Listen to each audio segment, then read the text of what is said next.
Olá, moçada maravilhosa, aqui estamos felizes, né? Com certeza, com o desempenho que vocês alcançaram nesta prova de hoje, né? Uma prova muito boa, né, professor Ademar? Gostei demais da prova. Tu gostou também, Souza? Olha, eu adorei, uma prova muito boa, dentro daquilo que nós trabalhamos com profundidade, principalmente no aulão de véspera, né? Sim, reforçando pontos importantes, conectivos, leitura, vocabulário, né? E eu achei muito legal também que os textos foram textos assim, o aluno conseguia entender bem tranquilamente, né? O vocabulário não estava tão difícil, né, desses textos. Sim. E também as questões assim realmente requeriam ali do aluno, né, uma interpretação, uma boa interpretação, né? E um conhecimento ali de gramática relativamente, né, mediano ali, né, de mediano para intermediário, não chegando ao avançado, né, Souza? Assim. Até porque das 12 questões, 5 questões, concordou comigo, foram questões que dependem do conhecimento do vocabulário, conectivo, vocabulário, sim. E 5 questões, 7 questões de compreensão que também passam pelo vocabulário. Então, 5 questões conectivos e vocabulário. Então, são típicas do ITA, né? Todo ano, sim, o aluno espera isso. Aumentou agora porque a prova de 10 questões, né? Passou para 12 questões. E como você disse, são 3 textos muito bem escolhidos, retratando problemáticas da realidade do mundo, né, contemporâneo, né, da geopolítica, enfim.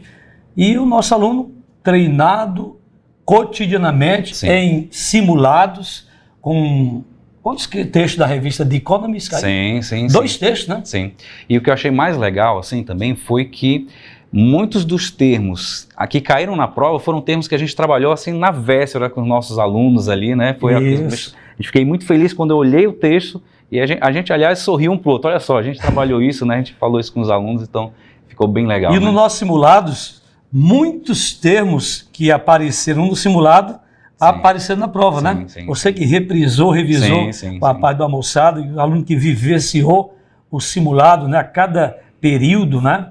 Com certeza, inclusive na aula de véspera que eu trabalhei, o termo whereas aparece numa das questões da prova, né? Sim. E eu já tive feedback dos alunos, né, de alguns alunos, e realmente gostaram da prova, acharam a prova maravilhosa. Caiu aqueles termos que a gente estudou de véspera, aquele exercício e tal, então realmente é algo bem legal de se escutar, né? Com um time desses, né, e com alunos bem preparados, o resultado era tão bom quanto o resultado da primeira fase do IME, né? Eu acho que o aluno foi com aquele vigor, aquele ânimo, né, de vencedor. Com a cabeça erguida e, não há dúvida nenhuma, essa prova maravilhosa. Parabéns aí à equipe do ITA, né? Tem apenas um detalhe que a gente vai comentar aqui, mas é de pequena monta, mas serve para reflexão. Mas, sobretudo, é uma prova muito bem elaborada, né? Então, o primeiro texto aí, professor Ademar, né, trata de países, né, reconhecidos e não reconhecidos internacionalmente. Né? Exato.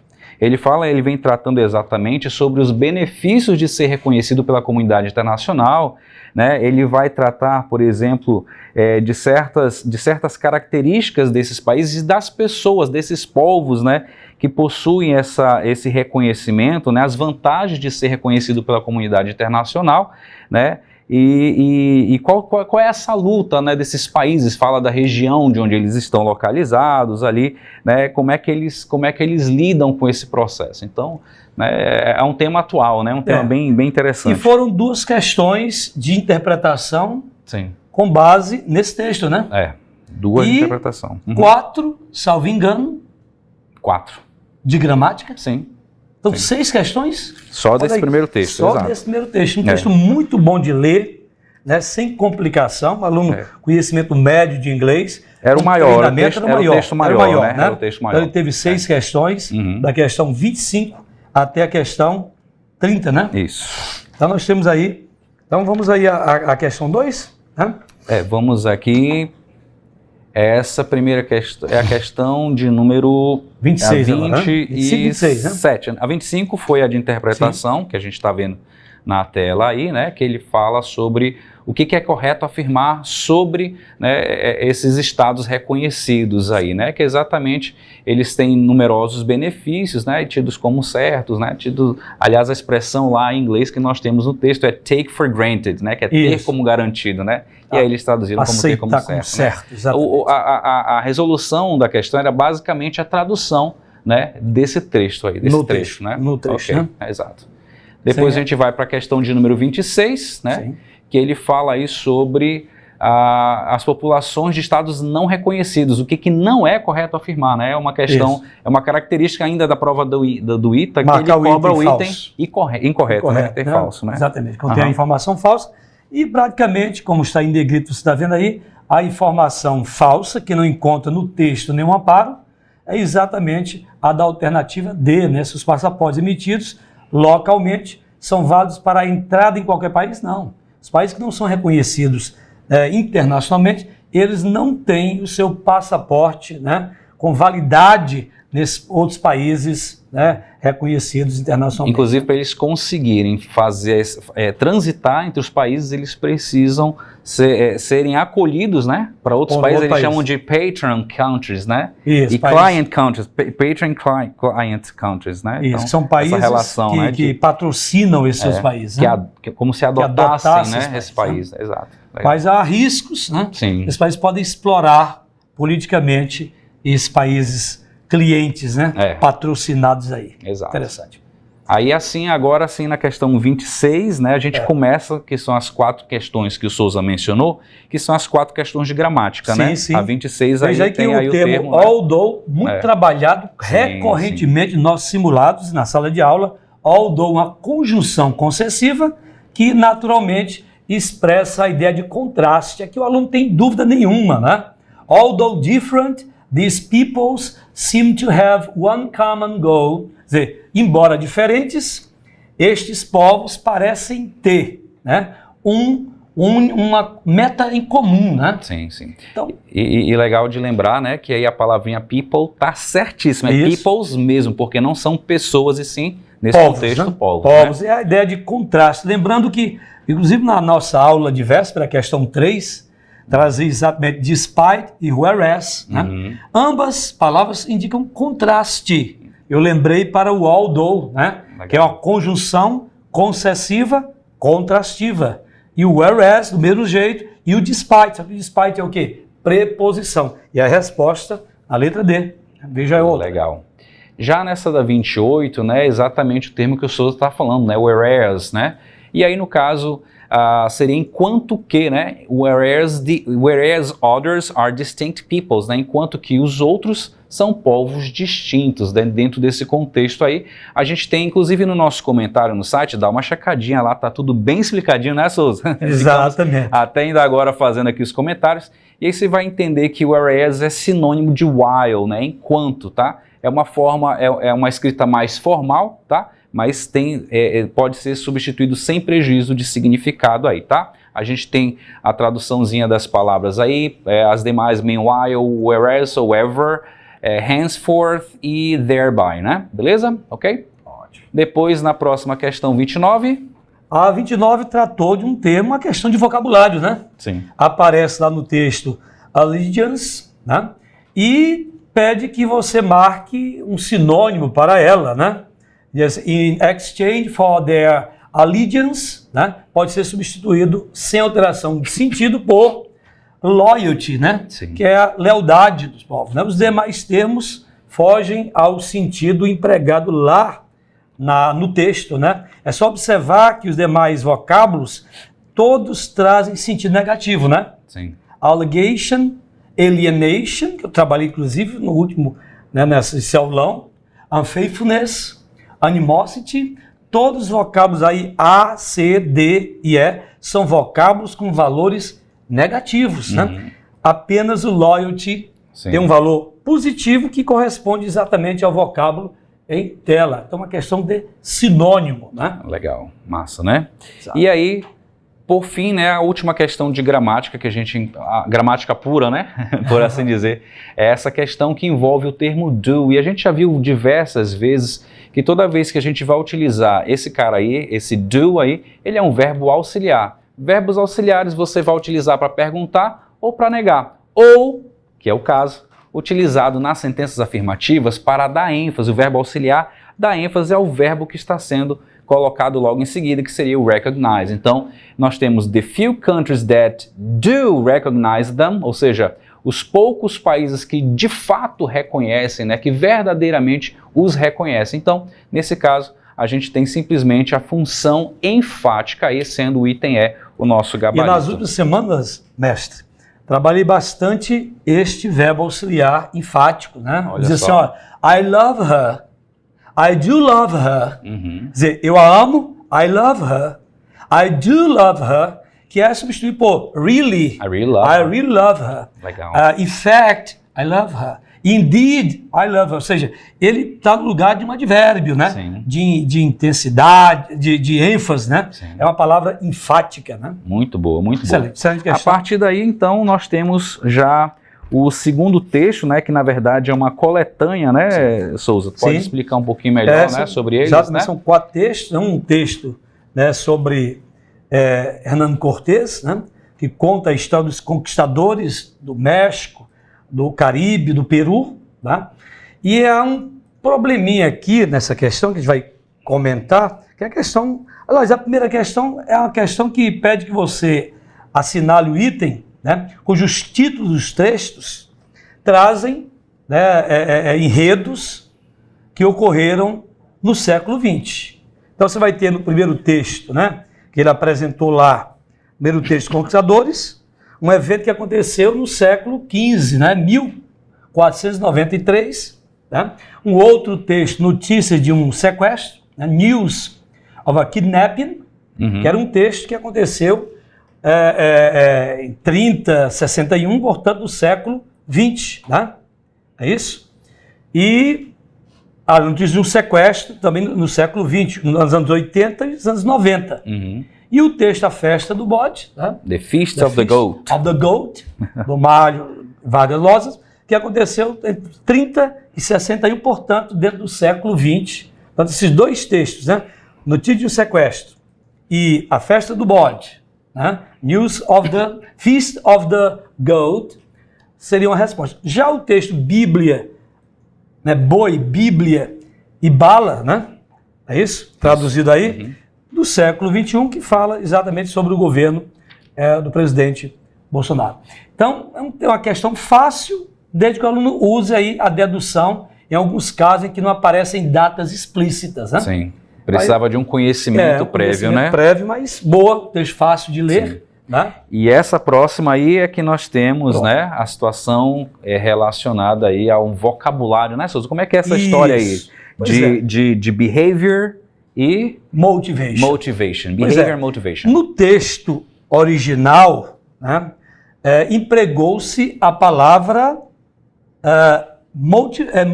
behavior para retomar a expressão anterior, brutality of the invaders, a brutalidade dos invasores. Né? Porém, no item B, que dentre os itens é onde se pode candidatar ao verdadeiro, eu falo candidatar, não se encaixa mesmo, né? Porque ninguém sabe se a candidatura vai ser aprovada no final, ou seja, se vai ser o gabarito oficial. Porque acontece, veja no item B aí, porque os demais itens, eles são descartáveis, tá?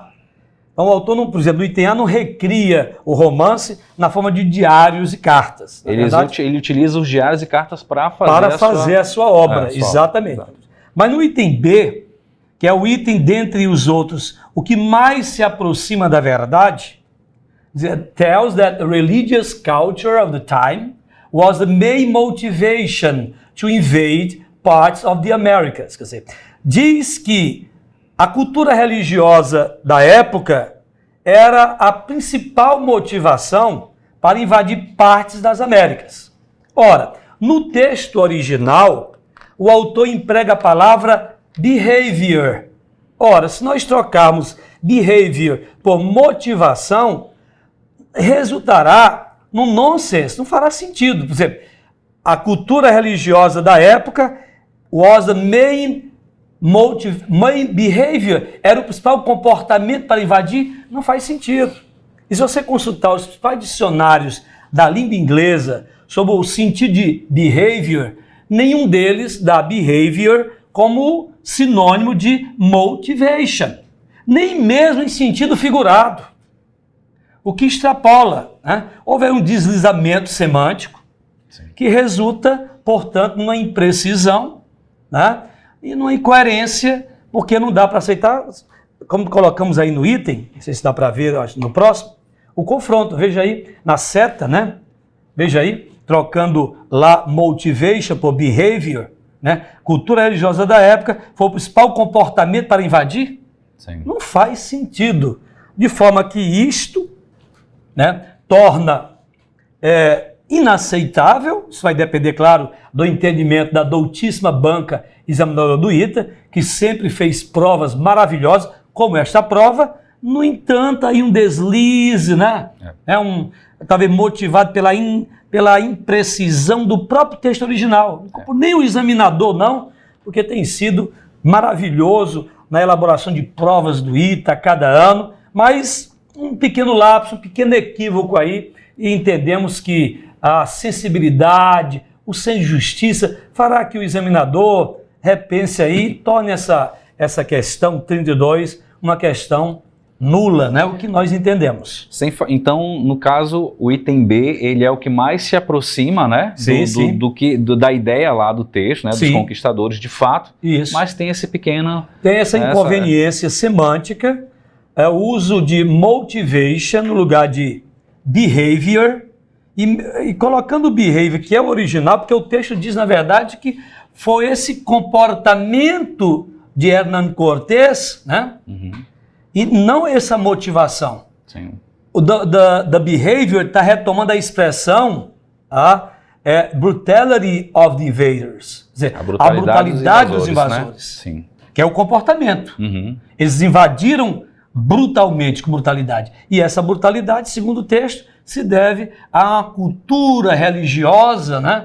Etc, etc. Se há algum problema no texto original, mas em cima desse problema do texto original, construiu-se um outro problema, o que tornou o item, a nosso ver, insustentável por todos os motivos que a gente examinou. Ok.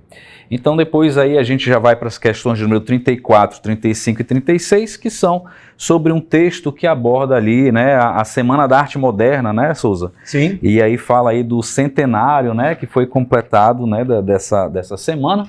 E como que se deu a relação, né, desses artistas com essa cultura, né, do que vem de fora, né, a cultura estrangeira, né? Essa ruptura que eles, né, produziram, né? Exato. Em relação ao passado, né? Então, sim, desculpa, antes disso já tinha a questão 33, que tinha lá o termo self-styled, né? Isso, questão de vocabulário. Você falou, olha, a sua munição... A segunda é vocabulário, né? É vocabulário. Sabendo vocabulário, o self-styled, não é isso? Que obviamente dava no item B de bola, né? Isso, o termo específico. Ele se auto-intitulava, né? E se auto-intitulava generalíssimo, né? Exato. Muito boa, prática, vocabulário é a sua meta, né? Exato. E aí sim, agora sim nós temos a expressão aí, né? O termo, né? Aliás, a estrutura que vem lá de dentro do texto que falava even so, they were disruptors, né? Falando aí desses artistas, né? Que de alguma forma, né? De acordo com o que a gente via ali no texto, eles estavam... associados ali, né, com uma elite, né, ali do café de São Paulo, elite do café, exatamente, que aí fala exatamente, é o que nós temos no item B, né, they belonged to the established and affluent aristocracy. Esse aí é o nosso termo, é o nosso item affluent, correto. Quer dizer, rica aristocracia, né? Exato. Afluente no sentido de rica, né? Isso, abastada, abastada, né? Exatamente. Perfeito.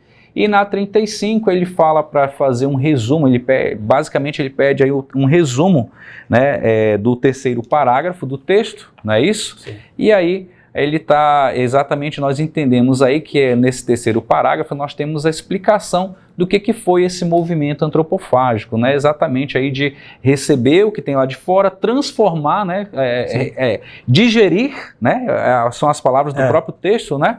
Ele fala aí sobre absorption of the sacred enemy to transform him into a totem. In other words, Brazilians would not simply reproduce other models, but digest them and turn them into something that was their own. Né? Que é deglutir a cultura estrangeira, né? Isso. Eu acredito que o aluno podia fazer essa questão baseado no conhecimento que ele tem da Semana de Arte Moderna, muito boa, porque praticamente o item verdadeiro é exatamente o que se sabe sobre a influência dessa Semana de Arte sobre a cultura. Perfeito, perfeito, exato. E a última questão é exatamente sobre um termo referente, né? Isso. Ele faz referência ao período anterior, né? E o período anterior exatamente aí é o que está escrito no item C. It was cultural nationalism, but of an open-minded, cosmopolitan and non-xenophobic kind. É o que a gente tem exatamente o período antecedente ao que vem depois, então, lá do that was important. Esse pronome demonstrativo, that, está exercendo o papel de elemento de coesão referencial anafórica, né? Sim. Portanto, podemos dizer que, em vez de 5 questões, 6 questões trabalharam aspectos, digamos, de vocabulário conectivo. Sim, sim. Que é função conectivo de referência, né? Retomada anafórica, que vai retomar o que? O termo, né? It was a cultural nationalism, né? Sim. Que era exatamente referente ao quê? A Semana de Arte Moderna, né? Isso. Então é isso, né, Souza? Fechou a prova, né? 36. Fechamos a prova aqui, temos certeza que você fechou também aí, né? Estamos juntos aí para que você possa fazer também uma excelente preparação para outra, né? Sim, sim. Das provas, né? Logo, logo, né? Logo, logo, né? Redação e tudo, e as outras disciplinas. E um grande abraço, grande êxito, turma, em paz aí, certo de que a vitória faz parte da sua trajetória. Abraço para vocês, fiquem bem, até a próxima. Tchau. Tchau.